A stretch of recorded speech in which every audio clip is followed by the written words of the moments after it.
All right, so when we talk about the national team, the Mexican national team, yes, we have had players that have come over.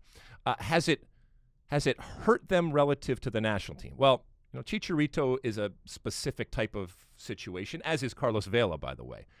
I don't think that from a pure performance perspective, their arrival in MLS, while it might have had an impact, the reality is that for both of them, it was really almost their choice. Chicharito less so, but certainly from a Carlos Vela perspective, and Chicharito, there's a whole lot more that's gone on behind the scenes that has nothing to do with actually kicking the ball as to why he has not been with the national team. Hector Herrera down there, we know has been a part of the team for a while. Who I'm sure they're probably going to move on. Is it because he is playing in MLS, or is it because just time has taken a toll? If these players were playing over in Europe, would the perception of them be different? Yes, obviously. We talk about this all of the time. Would the reality be different as to who they are as players? I don't necessarily think so. Good players are good players regardless of where they are playing. And I'm not saying that you can't get better playing in better places and that you don't get better playing in this country or in this league or for this team. I do think that there is a perception that comes from Mexican soccer fans, whether they're here in the United States, and we know there's millions of them here in the United States, or certainly back home in Mexico, that the players that are playing in Major League Soccer aren't as good and therefore aren't as valuable as players that are playing over in Europe. And by the way, we have that same sentiment that exists over here when it comes to the way that we look at American players. So I don't think that is anything new, and I don't think that has changed. But in the same way, while you may hate MLS or you may hate what American soccer is, I think even the most ardent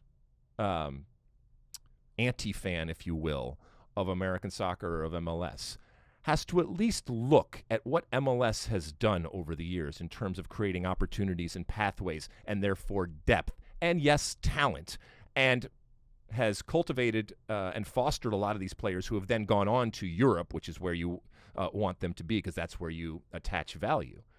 You have to at least recognize and respect how MLS has done good, how it has helped American soccer to have now, close to 30 different teams and all those different opportunities and all of those different youth academies and all of that different brand and, like I said, pathways to success. So I think, that's a long answer to, I guess, a simple question from Rolando. I don't think that it has hurt Mexico. I don't think MLS has hurt Mexican players, and I don't think MLS has hurt Mexican soccer or the Mexican national league. As a matter of fact, I think ultimately it's only helped them, if nothing more than, to poke them in the ass and to light a fire to say, hey, you better keep up. And that's why there's all these partnerships and all this stuff that's going on, whether it's the joint World Cup coming up at 26, whether it's League of Nations, what are we calling the tournament? Leagues Cup. Leagues Cup happening this summer, and the continued cooperation and recognition of stroking each other when it comes to Major League Soccer and Liga MX. It does have to be irksome, though. Most people here in the Americas, they adopt the stance that they want their players to either play in Europe or in their own domestic league to bring attention to it. And the fact that these guys like Chicharito and Carlos Vela and Hector Herrera have chosen to come to MLS instead, even removing any sort of national team aspect to it, but just, Liga MX fans, I'm sure, would love to have those guys there in Mexico.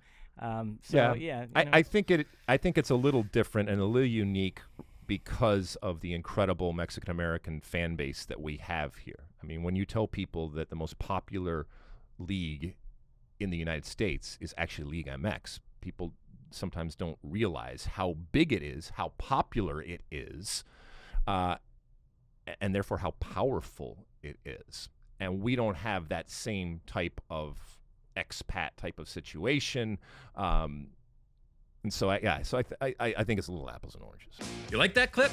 Well, my State of the Union podcast drops every week. Subscribe now on Apple Podcasts, Spotify, or wherever you get your podcasts. You like that clip? Well, my State of the Union podcast drops twice a week right here on my very own YouTube page. The only way to stay up to date is to hit that subscribe button down below. Size the day, and see you soon.